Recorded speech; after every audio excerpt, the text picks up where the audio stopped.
Hello বন্ধুরা, আপনারা খেতে বসেছেন গো। দেখুন আমার বাগানও গোছানো হয়ে গেল। আমার ছোট্ট হেঁসেলের ছোট্ট মেনু আমার সব রেডি হয়ে গেছে। আমরা খেতেও শুরু করে দেবো।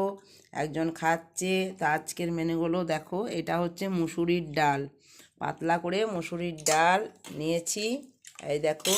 আর এটা হচ্ছে টমেটো আলু পোস্ত। এই গ্রীষ্মকালে কিন্তু কোনো কিছুই আর সবজি ভালো লাগছে না, কিন্তু পোস্তটা খেতে ভালো লাগে। গ্রীষ্মকালের তরকারি হচ্ছে একমাত্র পোস্ত।